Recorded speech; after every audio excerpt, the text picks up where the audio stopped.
everybody, and welcome to the Wednesday show. I'm Hammer, and I'm joined by my two favorite Wednesday show hosts, Terry Diamantis. Hello. And Jen T. Maxey. Hello. How you doing, Jen? I'm good. I had a thing happen before I self-muted. Went to go to the Minions page on YouTube, so I'm all set up, and realized that I was on last week's stream. Like, how did that happen? I don't know. Okay.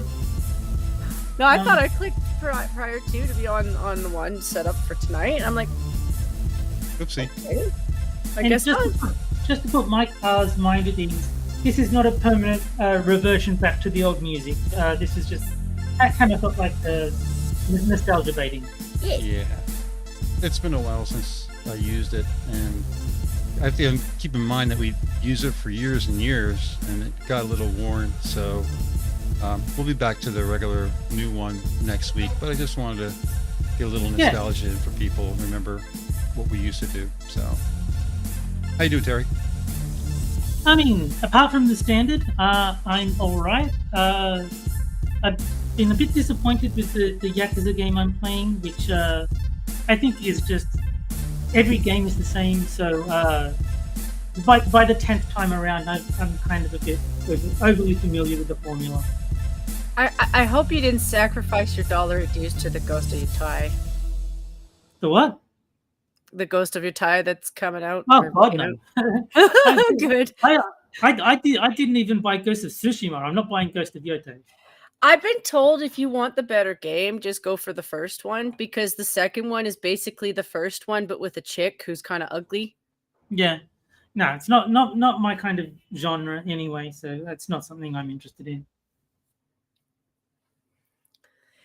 Didn't want to speak on behalf of that one though. Like the only knowledge I have is I had a buddy who liked playing it, so sometimes I would watch him playing it. It's popular. It's a popular game. It's just not my genre. No, sometimes it's like that. Like there's some games where I'm like, I could see the appeal because it's pretty, but it's still not my gameplay is important. It is.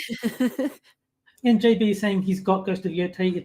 It's better. No, I mean, if you're a fan of the genre, then maybe you're in a position to make that call. But I probably wouldn't like either of them, so I'm not going to buy either of them. Well, before we get into the topics, let's go ahead and see who's in chat tonight. But also, I think, did you say hi to Jen? I know you said hi to me, and then I derailed the conversation with video game talk. I said hi to Jen first. Okay. And I didn't reply. Sorry, Hammer. Hi. Oh, because I didn't hear Jen's voice, so I think that might be what is throwing me off. But anyway, in Rumble chat, we have Jack Gunsky, we have Blue Eyed Scream, we have JB, or J Blizzard 427, as he goes by on Rumble. Lots of scrolling. I can't remember if I said Kevin, but she's here.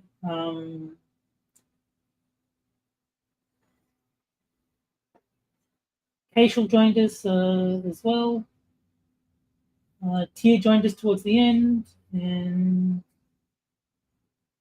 lots of conversation. We've had a very active chat lately. That's awesome. I think that's everyone, but yes, as always, sorry if I missed you. To be honest, with Rumble, that seems to be how it really works. Not that we're necessarily that big on we're going to have a massive channel or anything. But I've been streaming on Rumble for like a week now. Hammer, just Cool. And the way it kind of works is, you really kind of want to talk onto people's streams, because then they figure out that, okay, you're active, and they'll follow you back. Because it really is interaction.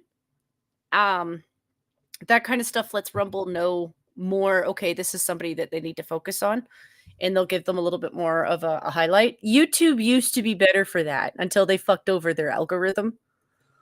But Rumble's still kind of, they're still in the beginning stages, so.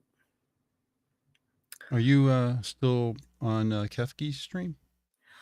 I just I took a break from Kefki streams.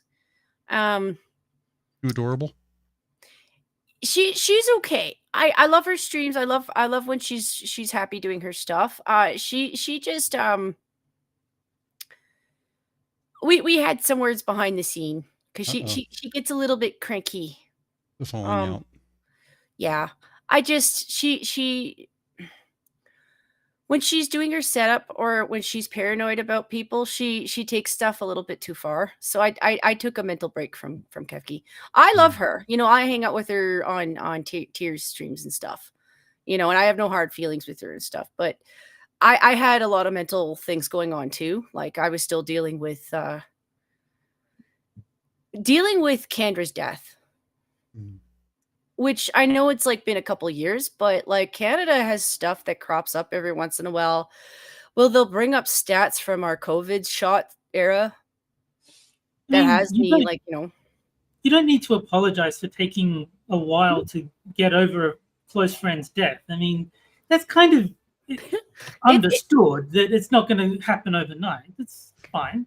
It's kind of the weird thing with grief. Like sometimes your brain just picks one person to be like, okay, this one really upset me because of the way, you know. No, I mean, I promise you it's okay to grieve loved ones. I don't think too many people are going to hold that against you. And anyone that does is a complete prick who you really don't need in your life anyway. So go ahead and say hello to everybody in chat on YouTube, Jen. Yes. Since we had it flood a little bit, so it's good. Hi, Hammer. Hello. Hi, Mykar. Hi, Rotten. Hi, Keishole. Hey, Terry. Hello. Hey, JD. That beeped in. I might be a little too close. Hi, Blue-Eyed Scream. Hi, Keeverdam. Go down a little bit more. Hi, Adam. RAG's Retro Cat Arcade. Hi, Tier. I just call him Adge. His name is Adge. It's easier. You're smarter. That's easier. Hi, Johnny. And I'm just double checking. Yeah, I think I got everybody. Hey. Yeah, we're good. Cool. So let me go ahead and go through topics. I'm just going to do over these quickly. Saved. Trump uses his tariffs to pay for Wix. We can get into that discussion. The arson in Palisades, they found somebody responsible for it. Okay. And then finally, Trump's planning to go to the Middle East. So we could talk about that too. I tried to stay away from Trump stuff, but man, I went to the news and it was just Trump this, Trump that, Trump this. I was like, Jesus Christ, I can't find any news. The only thing I could find that was even remotely not the same is the girl who rammed the ICE police cars. I was like, yeah, it's kind of covered a lot. So I'm not sure if I really want to put that in the list. Have you heard about that? No, I haven't been following the news. I believe so. Yeah, there was a Antifa member, a female Antifa member who's been doxing ICE workers and police and stuff like that. And apparently she found out where a group of ICE cars were and rammed their car with her car. And then Smart. ICE blocked her in from behind, so she ran the car behind her. And she wouldn't stop ramming them, so they pulled out and they shot her. I mean, at that point, we didn't really have a lot of choice. All the cars were all mushed together, so she's able to get away on foot. Showed up at the hospital, and ICE was there. To be honest, the only other news that you would find is stuff that's hard to cover in the first place. Like news that I saw was Democratic judges letting go people that they really shouldn't have. Like the guy who murdered the 6-year-old. Because they're letting him loose on good behavior. No. The only other stuff I could find were not really important things. Like Dolly Parton put out a note saying, I'm not near death. I'm fine. Yeah. Which seems to be a thing because the same thing happened to Shatner like 2 weeks ago. Yeah. They want them to be sick because they're, not necessarily left-leaning. Well, they're old too, so. There was an actor called Abe Vigoda, and he's like so commonly mistaken for someone who had previously died. There was a website called abevigodastatus.com. And it was like Abe Vigoda is currently, and it would say alive, and then when he died, they changed it over to dead. So if you ever wanted to know, is Abe Vigoda alive or not, you could go to abevigodastatus.com and it would tell you. Extra points for the name of the show that he was known for. You know what would be amazing? Since we did wait a minute. Extra points for the show that he was famous for. I'm pretty sure he's in The Godfather, but I don't know what show he was in. No, this is a television show. No, I mean, you guys are too young. You're too young. Name of the show is Barney Miller. Oh. See, I was thinking it might be Barney Miller, but I wasn't confident enough to guess. But I mean, I'd never watched Barney Miller, so I was like, it was something I'd heard of that I thought might be the right thing, but I wasn't. I was like 30% confident I wasn't going to guess it. Yeah, Jack got it in chat, and so did Cashel. You guys are both of you are too young to know that, though. No, I just didn't watch TV as much. I mean, depending on where you were from, you know, our channels were limited. Barney Miller was one of the 3, 6, 10 ABC, CBS, NBC shows. It was that old because those were the only channels that were available at the time. You only had 3 channels. That was unless you had UHF. Also, I don't know if it was popular enough to come down to Australia. Oh, that's a good point. You might be at a you guys might be at a disadvantage because you're in different countries.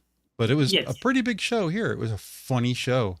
It wasn't quite Seinfeld or Friends or whatever you think is currently funny, or recently funny. But it was a funny show for that time. It was the inside of a detective's police jurisdiction thing. So you had people coming in and, you know, hookers and all kinds of crazy stuff. And and Gunsky is saying what I said. He played Tessio in The Godfather. Yeah, I didn't know the character's name, but I was like pretty sure he was in The Godfather. And apparently Gunsky did watch Barney Miller, but he was much younger at the time. Yeah. You know, it would be a great game show is if you can play the music to some of these older television shows and then see if you can name the show that it came from. Yeah.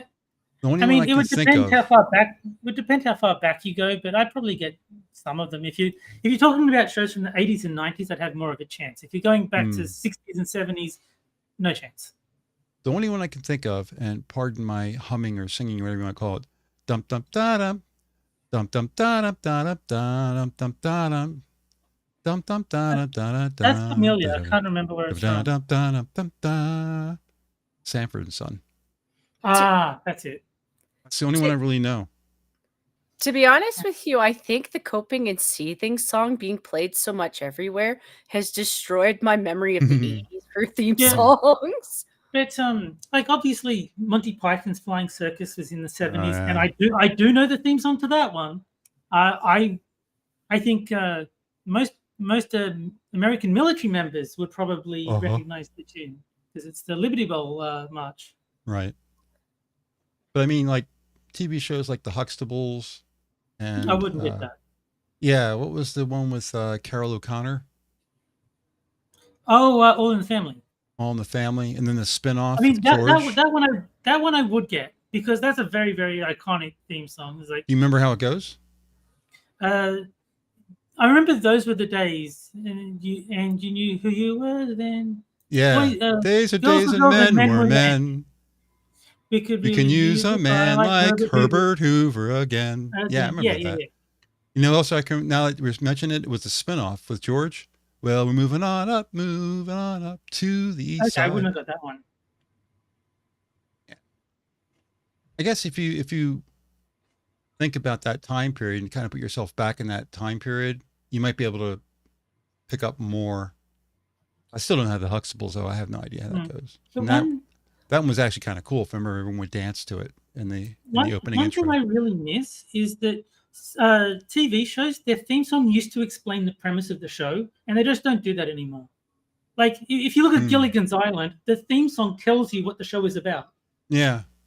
And they don't do that anymore. With Gilligan. Yeah. The professor to the millionaire and his wife. I remember some of it. Yeah. But like, the same with the Brady Bunch, right? It's like, here's a story about a man named Yeah. Brady. Like, it tells you this is what the show you're about to watch. This is what it's about, and they don't do that anymore, and it's really sad. I like those kinds of theme songs. Well, there you That go. I actually just had remember lyrics? the theme song. Hmm. Do, do, do, do, do. Yeah. New. It's funny. I equate that with the meme for World of Warcraft. Sorry, you both got drowned out by a siren. So what were you saying? Oh, yeah, the Phenomena song. Yes. I like that song. Mhm.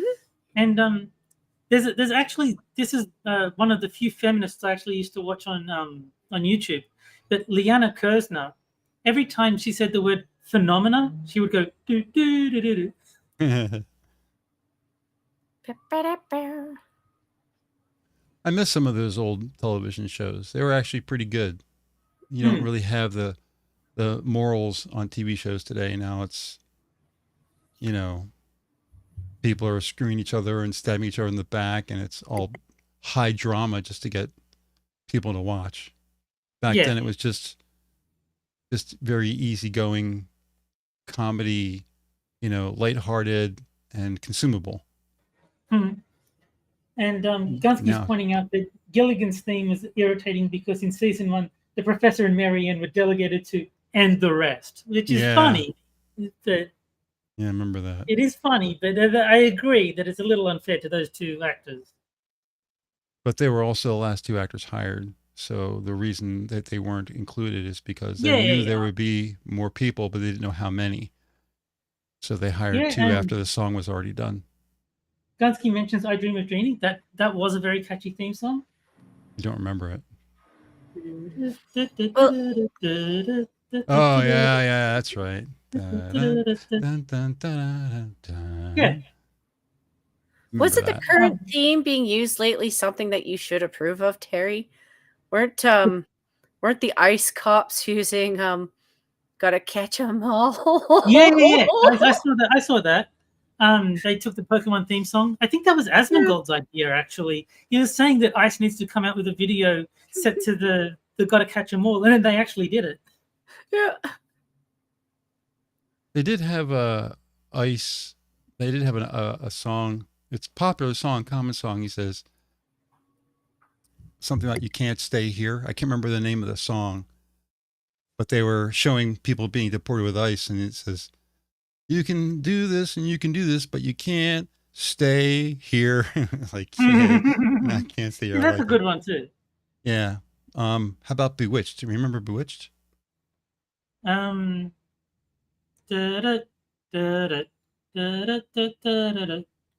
that's it. That's it. You're better at this than you thought you were. Well, I mean, you're talking about these are shows that I grew up with. So, I mean, those shows I would get. But if you go back to like older stuff, I'm not going to get it. Like Barney Miller, I couldn't even guess what the theme song to that. But you're 20 years younger with me, and these are movies or television shows that I grew up with. We're 20 years apart. Yeah, I guess that shows how long-standing the shows are. I mean, at least you didn't come from one of the countries close to Barney. It was like, "I love you, you love me, we're happy." And then, you know, obviously I watched other shows that would destroy that shit. Yeah. No, I mean, kids shows I probably wouldn't do very well. But like sitcoms that I grew up with, I think I could probably get a decent chunk of them. If they were on TV during the 80s and 90s, there's a decent chance I'd be able to get the theme song. If it's something that I watched. If it's something that was like exclusive to America, then obviously not.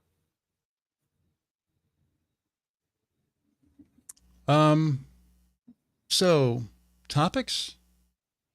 What are those? Well, why would we talk about that?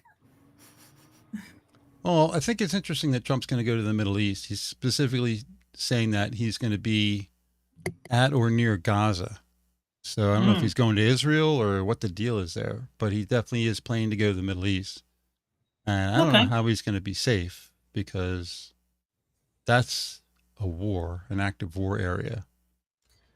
I mean, I'm sure they've taken appropriate measures to ensure that he's not actually in danger.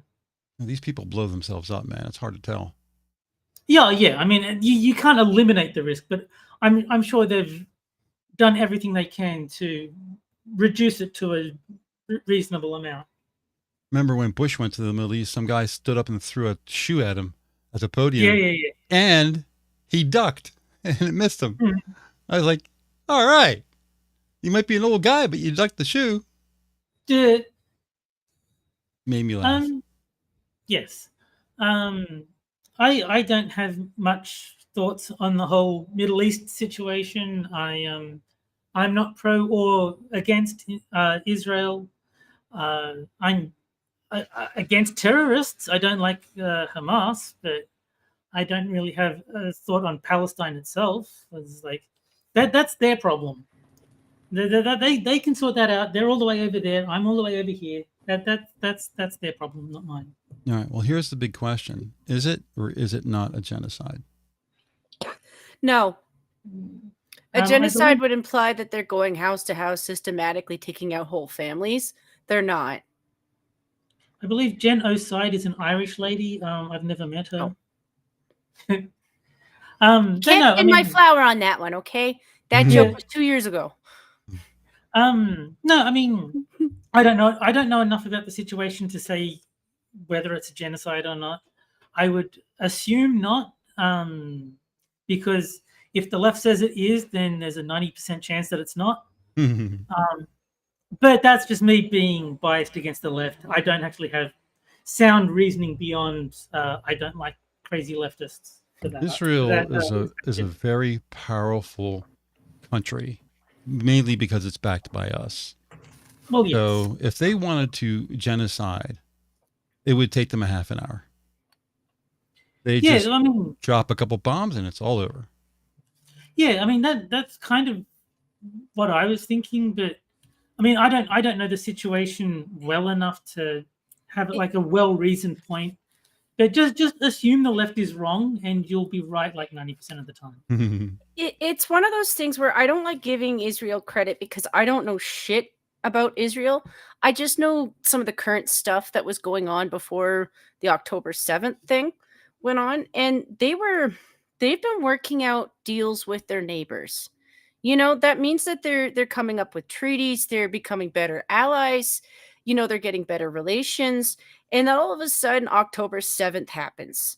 And it's just been hammer, hammer, hammer, hammer. Like, do I think that they're above their own sins? Individually, I think some people are probably bad Jews, you know? But I think that was a main reason for October 7th was to stop all of the goodwill that was happening. Yes, and that's where I'm on their side. Like, they were doing stuff to move forward with their life. You know, it's like, yes, their history with their relations and Muslims has obviously been what it has been. They're trying to improve that. You know, so people who are trying to actively improve themselves, but then are being hammered by everybody when they shouldn't be. If you're going to genocide, why do you put troops on the ground? Yeah. Doesn't make sense.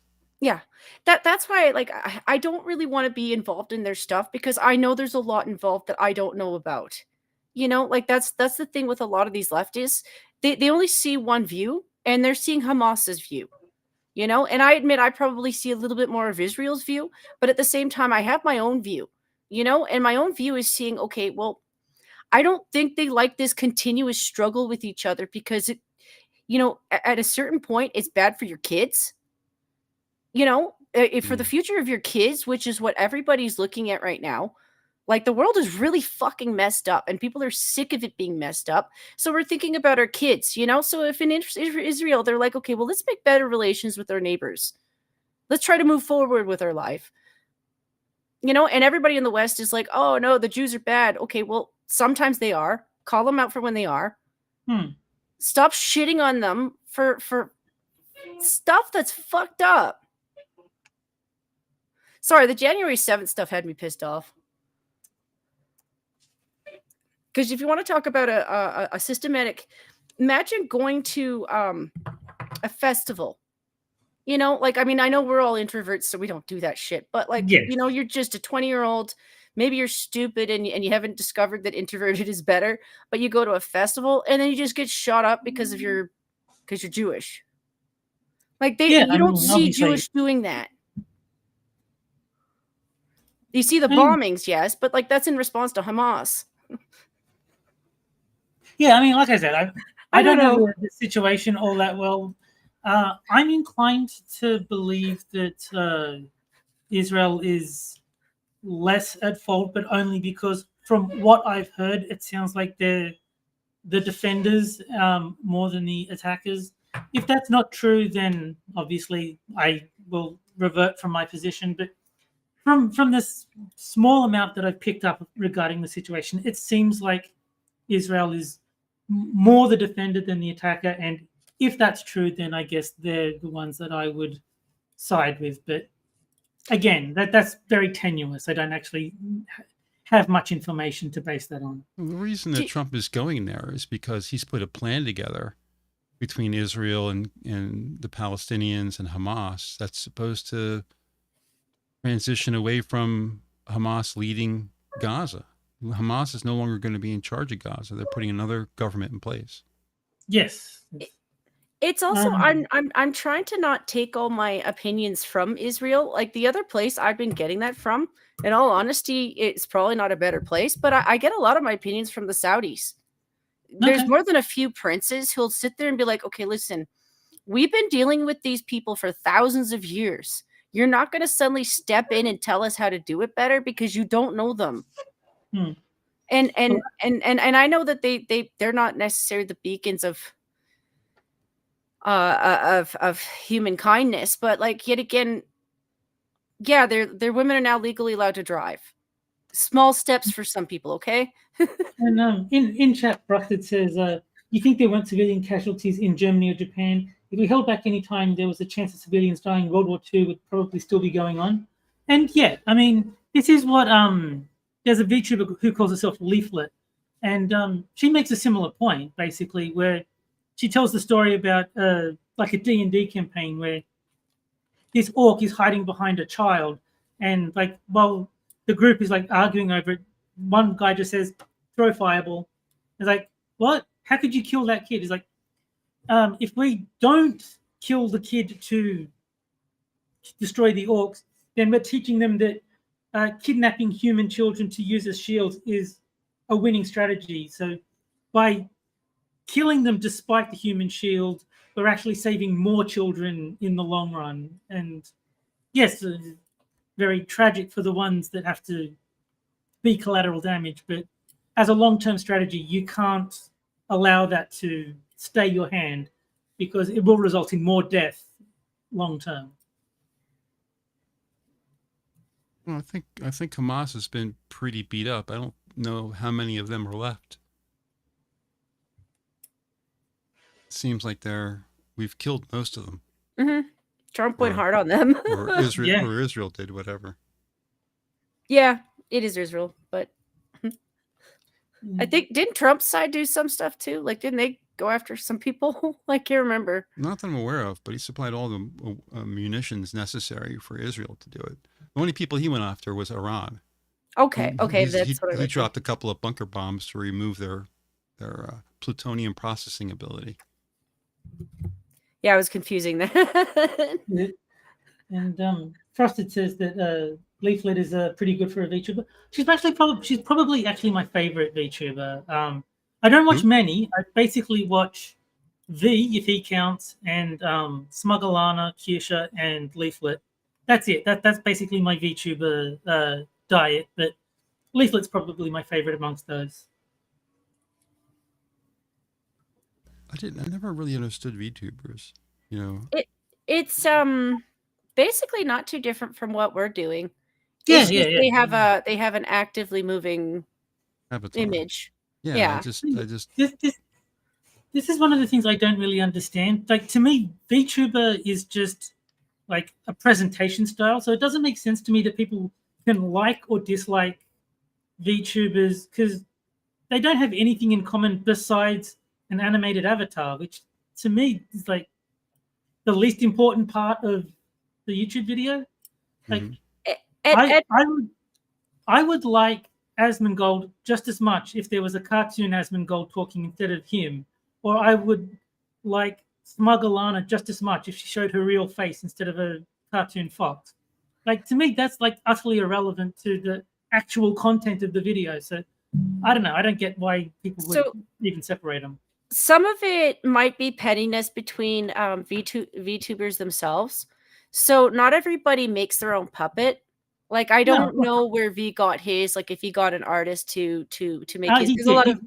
He hired someone who used to work at Blizzard. He's good friends with a former Blizzard employee who was like one of the artists, and the artist drew the little V-troll for him. Yeah, so a lot of it has to do with stuff like that. Like sometimes VTubers will just buy one from somebody, and they're not always very good at advertising that. Like, they'll claim it as their avatar, but then it's like, is it your artwork or is it your work that you animated? Because when you look into how much skill it takes to get them to move, that actually is its own talent. So that's where a lot of people come from. But like, you know, you've got guys like V who's happy to tell you who did it. And that's where a lot of VTubers get into trouble. Like I got the impression from people like the Tinder type, or I think her name is Cinder. I'm getting their names confused. I've heard of the drama regarding some artist that worked for Cinder. I don't know the details, but it looks like she was gatekeeping them from doing art for other people, and that's where you'll get into problems, because at no point should you be gatekeeping other people's art. Like, it's one thing to be like, okay, well, this is art you designed for me. You can gatekeep that because you paid for that art. That's now yours. It's another thing to gatekeep a talent.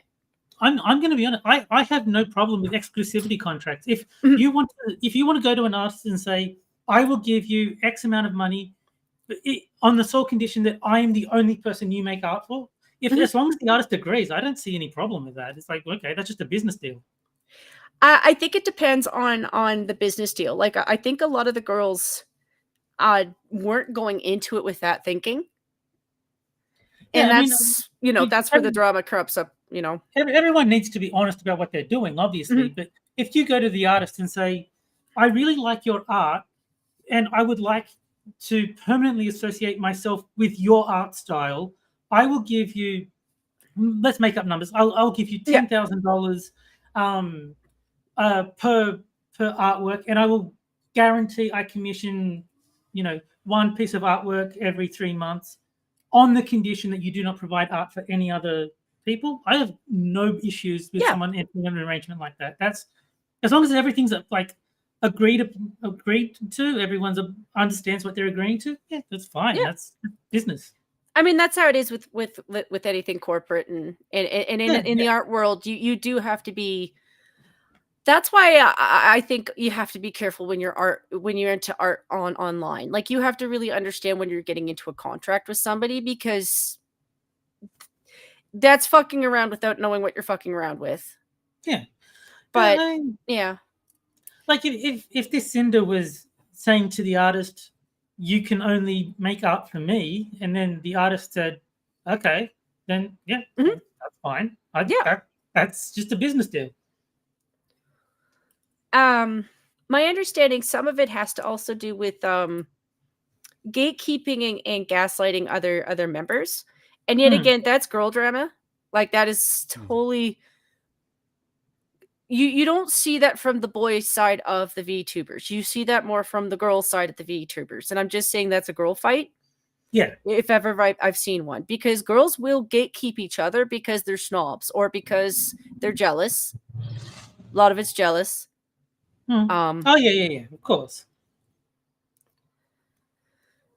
That's why I don't get involved in that side of it. Like, I don't care about the avatars. Like, it's basically whatever channel you like, because it's the personality that I like. Yeah, no, I mean, I'm not an artist, and so I don't come at it from the same perspective as a lot of the people who are like invested in the art world probably do. But to me, if you want an exclusivity contract, that's fine. If you want,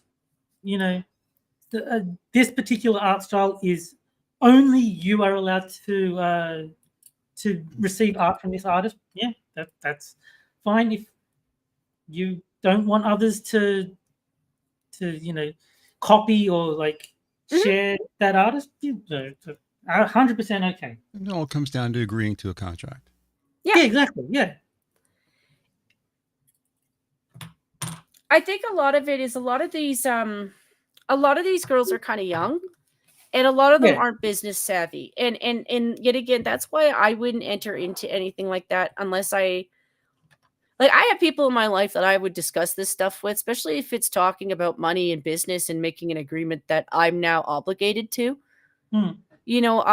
Because the minute you've restricted yourself, and it might be for a good reason. Like, whoever did Nux's art won the military.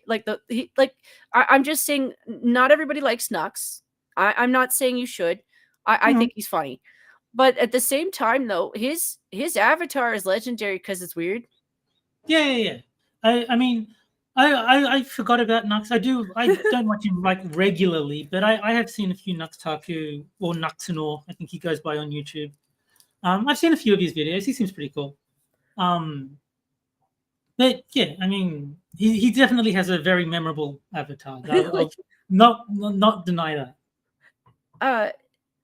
But like what you guys are talking about is stuff that I've seen. Like, there's definitely people who just as a friend, like, would rather just work with one YouTuber because they're, that yes, it gives them advertisement, but they prefer to work for somebody, It's I think one of the things you mentioned before, that all these women are usually quite young.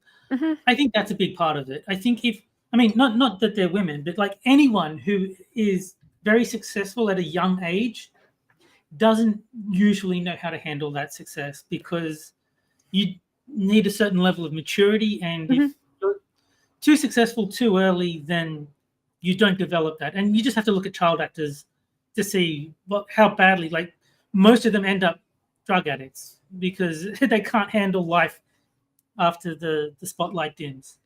Well, especially if you're trying to make a career out of it. It's like, so say you're talking exclusivity. Oh, I do understand that. Like, anybody who was into comics, and I wasn't into necessarily the North American comics. I admit I was more into Japan, but that doesn't mean that doesn't spell out a similar story where you have people who want to make an industry or make a buck off of their artwork, which, if you got with Marvel or DC back in the day, doesn't mean you made big bucks, but that, that's a title to your name because you're drawing Spider-Man or Superman or Wolverine, whatever. That's exclusive. That means you will be exclusive. It is Disney, and that's not stuff that I wouldn't sniff at that. That's a huge thing to achieve. But online, there's a lot of artists who don't understand that they're signing up that kind of a deal with a nobody online. And they don't understand that side of it. And that's where I'm like, I wouldn't do that without having a proper conversation with either a lawyer or an understanding of what an agreement is. Oh, for sure. Yeah. That should be like the first thing you do is get legal, get like professional advice. You don't want to be doing this kind of thing blind, especially if you're in your early 20s and you don't know anything about the world yet. Especially right now with their next competition being AI. Oh, yeah. Because that's going to be the next one. It's no longer to be artists just competing. It's going to be artists competing with people who are actually, not everybody's good at AI. But the people who are, I've said before, if you can be replaced by AI, you should be. If you're doing a bad enough job that AI is capable of replacing you, then you don't deserve the job, basically. Yeah, I mean, it's kind of a hardline position, but no, if there's an alternative to your services that is cheaper and better, then you can't fault people for choosing that over you. You just can't. I think I'd be okay with real-time AI instead of just an avatar. Like, not a face reveal, but it would be me as close to what the camera considers me, but it wouldn't be me. It wouldn't be an actual camera. Right. You know. I technically have plans to work with Blue on animating my flower. I only Cool. want like 4 or 5 scenes, like smiling, eyes open, maybe a frowny face, and clearly I'm laughing because that's Jen. I laugh a lot. Mhm. Yeah, makes sense. That's all I need. That's all I need. I don't need anything more complicated than that. Yeah, yeah, no, I think AI is going to put a lot of people out of work in a lot of cases once it gets better. Obviously, it's not very good at the. Well, I mean, it's good at the moment, but it's got a lot of room to improve, and like it will get a lot better over time. But yeah, it's eventually going to get to the point where you would almost be foolish to spend the money on a human to do like a lot of the artistic side of things because the AI is just going to be able to replace them. Well, Unless you want like a truly talented person, which is always going to be worth money. I think a lot of that's going to be Hollywood's own fault. Like Yeah. I agree with what you said with AI in the first place, and I'm directing that back to Hollywood. Hollywood, as far as their writing has gone, it's gone downhill for a really long time, and it's just like the last 10 years have just been the worst of it. But you know, it's something Mitch said on I think it was TUES stream on Monday, where Okay. like, yeah, you do have people online who could write a better script just Yeah. using AI. Like they do it all the time with their videos. Like, no offense, I know Meat Canyon isn't for everybody because his animations are graphic. A little. Yeah. The only one I've seen is his Pirate Software one. But at the same time, though, like the guy is able to make a cartoon that, okay, that was still impressive. Gross as it was still impressive. He was still funnier. I think AI will never replace human creativity in terms of like actual creativity, but most quote unquote artists aren't creative. They're just doing stuff that can be done better by AI. And if you fall into that category, then I'm not worried that you can't find work as an artist because there's a better alternative now.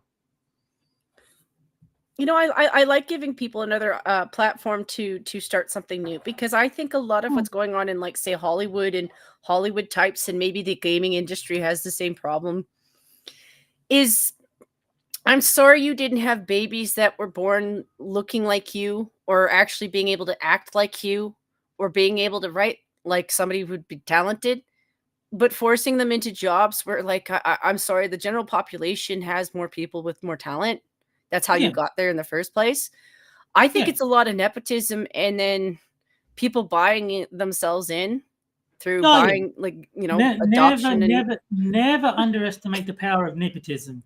Nepotism makes the world go round. Unfortunate but true. It's like it's just not every round is going to have nepotism where the kids are actually talented, and I think that's our round right now. No.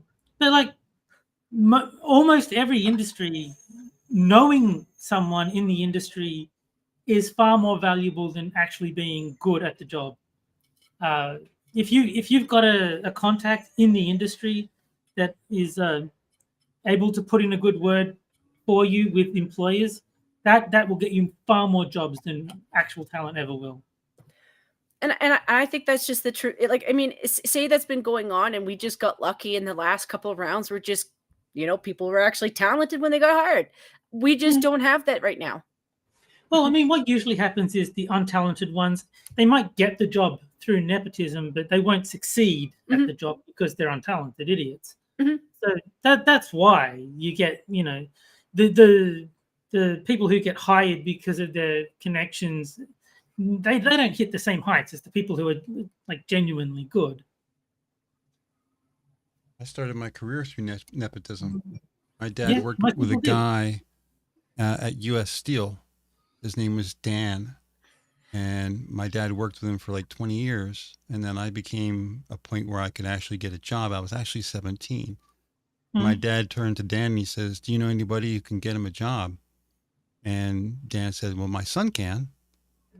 So I was shipped off to the state of New Jersey at 17 to get a job with the federal, well, not federal, the state, at the state capitol, state job. And I wasn't allowed to work until I was 18. But the way they had it done was they could hire me They hold back your first paycheck when you're first hired. And then they pay you at the end of the month. Well, by the end of the month, I had turned 18. Oh, okay. That's how I got in. It's why I don't think every round is necessarily bad either. It's like the gene pool. You will get kids who will, have a lot of the traits that you had. And then you'll have kids who just don't.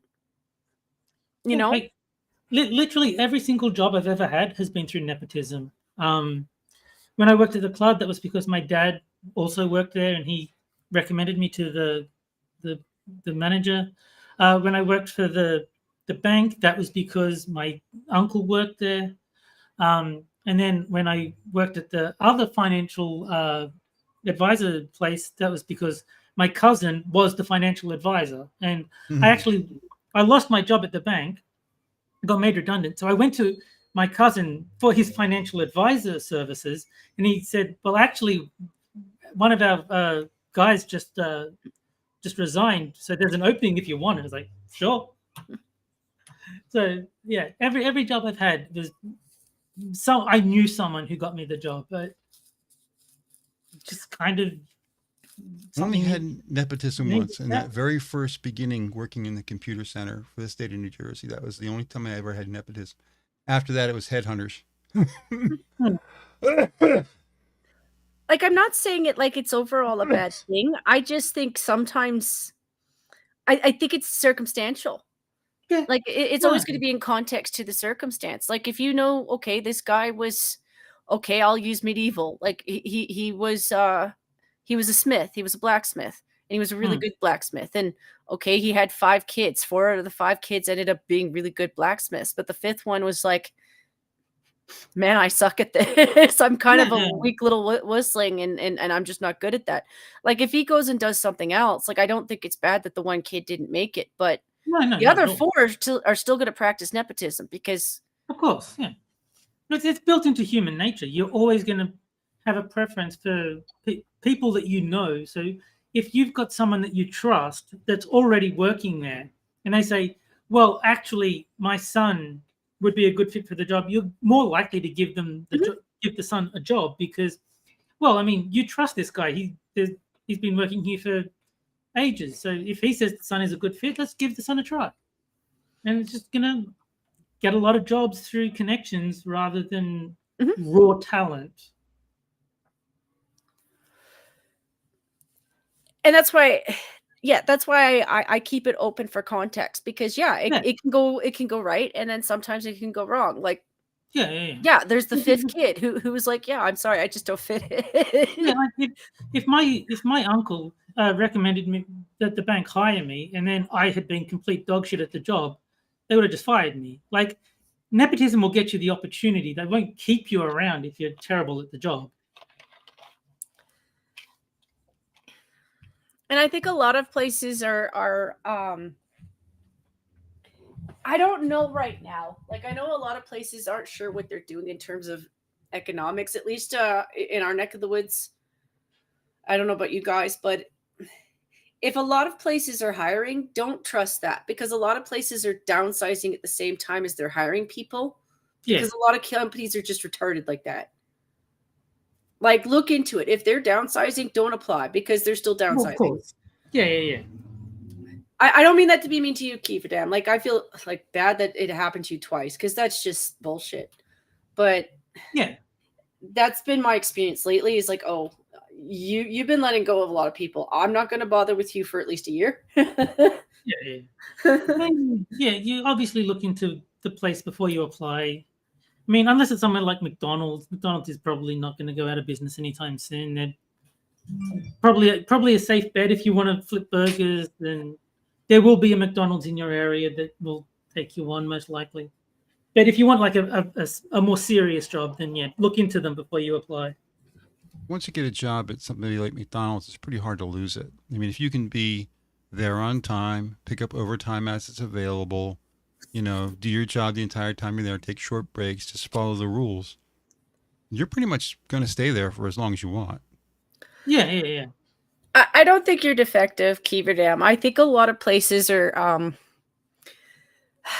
So I don't know your neck of the woods. I've been watching the Starbucks story for a little bit because like they shut down 900 stores.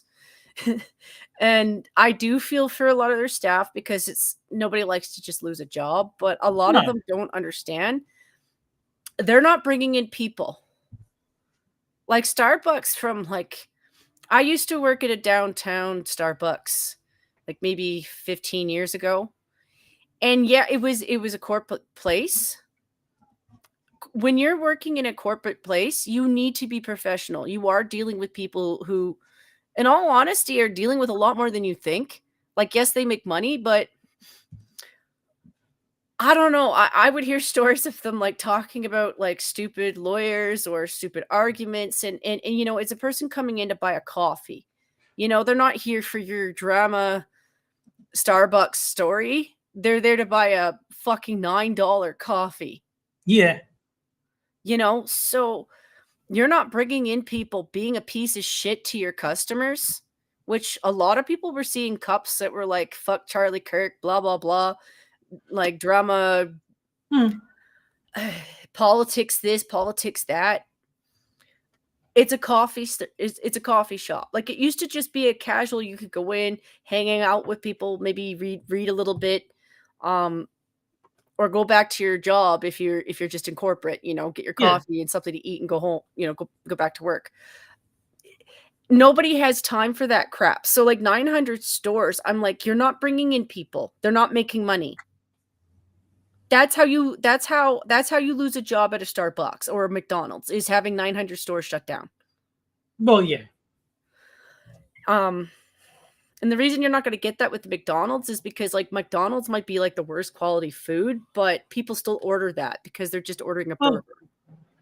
This is one of the things where I think being in Australia works in my advantage because McDonald's actually tastes fine. And I'm of the understanding that it's because the laws on what you're allowed to serve in restaurants is a lot stricter in Australia than in America. So it's the same with like Coke is like the corn syrup Coke tastes terrible, but the sugar Coke tastes good, which is probably true because I only really tried the sugar one and that tastes good, but corn syrup probably wouldn't. Well, the other thing is Australia has real bread too. Yeah. The United States doesn't have real bread. They take the wheat kernel and they strip it and they, you know, put chloride on it and wash it and do all these weird well, things. That's what I'm saying. Like, I think Australia has laws against most of that. Yeah. They do the same thing with eggs. They use chloride to do a wash. That's why our eggs are white. You go out to a farm and get eggs from a farm, they're brown. Yeah. Because there's a coating on the outside that keeps them from spoiling, but we wash it off. Then you have to refrigerate. It's just... Yes. So I can't know how you guys do it, Terry, but if you're anything like Canada, because a lot of your cities are spread out, your farms are actually pretty close to your major cities. Maybe. I have no idea. Not saying you're going to source everything. Like, that's why you have long trucks that go across your country, like a train. I've seen the pictures. Those look cool. But like a lot of our major cities do have farms outside. So like if you're talking like cattle, chickens, that kind of stuff, they're not too far off. It's just far enough away that the city doesn't notice. Yeah, yeah. So it's actually easier to get to the city than you'd think when you do that. It's stuff like fruits and vegetables. That's the stuff that you transfer long term. Like that's the stuff you pay for a cooler for. Yeah, I'm not sure up here because Terry, you know what? It's been 10 degrees all day. I was going to say you don't need to freeze anything in Canada. It's already frozen. Well, once you get past summer, no. No, then you got to pay for it to not freeze it. You don't want to have like permafrost on your frozen goods. Yeah. You just step outside for 5 minutes and it freezes it for you. TVDM says that Americans microwave tea water. It's like, well, microwaving water still makes it hot. So Like I have no problem if someone wants to microwave their tea. That still makes the water hot. It still does the I job. just don't trust anybody else's microwave because that's how I clean mine. No, fair enough. I'm just saying that if someone wants to make tea in a microwave, then yeah, do it. It's like I have a kettle, but like if my kettle broke, then until I replaced it, I would just make tea in the microwave because water still gets hot. I mean, if That's you're what a I want. fairly clean person, which I don't know you at all, Terry, but I'm gonna judge you as somebody who sounds like he's probably fairly clean. You're fine. Yeah. I judge that because I worked with people who would use the work microwave to make tea, even though they had a coffee maker that would offer you tea water. Okay, yeah. And I was like, they cook everything in that microwave, and I know they don't clean it properly. No, I mean it's common sense. Obviously, you need to apply some common sense to these things, but as long as you're not contaminating surfaces or anything, then sure, you can make tea in the microwave. It's easy to clean a microwave anyway. All you need is a bowl with half white vinegar and half water, and just cook it. Yeah, that's basically what I mean. Wipe everything off, and you're good. That's basically what I mean. But no, if Mr. Adam, if you could imagine like the kind of microwave where people were blowing up pizza pops, but somebody made a tea in that.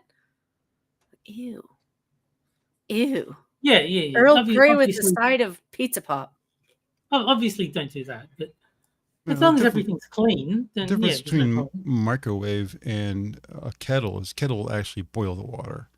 A microwave, if you just put water in the microwave, it doesn't boil. It gets hot, but it doesn't boil. Right. But I mean, as long as all you want is hot water, then you can microwave it. I don't think there's a problem. But I wonder if there's a taste difference because one's boiled and one's not. Yeah. I mean, if there's taste considerations, then obviously take those into account. But you can burn a tea. I've never done it because I don't boil my water on the stove and then make it that way. But apparently you can actually burn the tea. So I can imagine it's probably like burning coffee. If you've ever actually had coffee too hot, well, for one, you can't drink it. It hurts. Oh yeah. No, you can definitely burn coffee. Yeah, that's like a real thing. That was my other thing with the Starbucks people. I did work at a Starbucks, and the amount of times I've gone to a Starbucks afterwards. If you've ever had a Starbucks and wondered why your coffee tasted like death, it means that they had the shot in the shot glass for too long. It's like 10 seconds to go from the glass into your paper cup. If they're using the glass, if they're putting it directly into the cup, there's usually something else already in there to mix with the espresso. If you leave it in one of those little glass cups for too long, it's called a death shot. And it's just it's coffee that it's almost expired. Like it's not expired, but it's so concentrated in acid at that point. That's all you're tasting is the acid.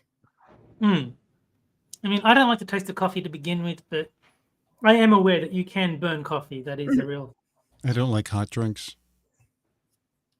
So no hot tea, no hot. I mean, if I make it myself, it's a different story. If I want to have some hot tea with some lemon, I can deal with that. If like an upset stomach or something like that, then it's fine.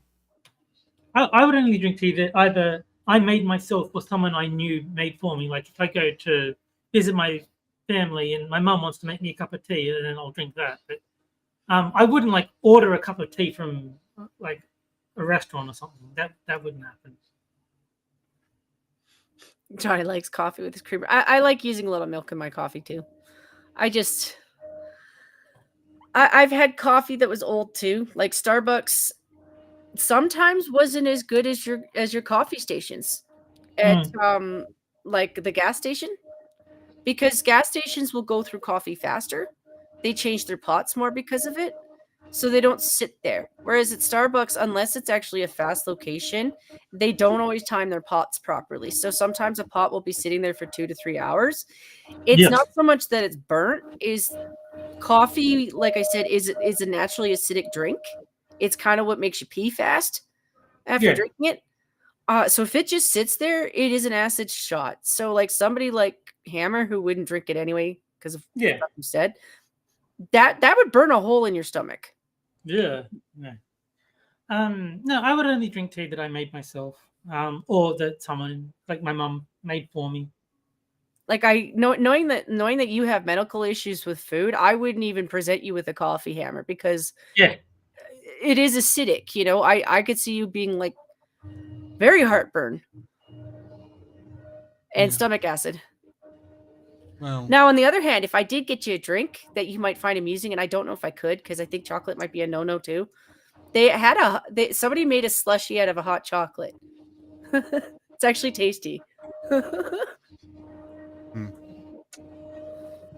We are at 10 bells. Oh, no. We are. Anything you want to talk about before we get out of here? No, I'm good. Jen? Nothing really.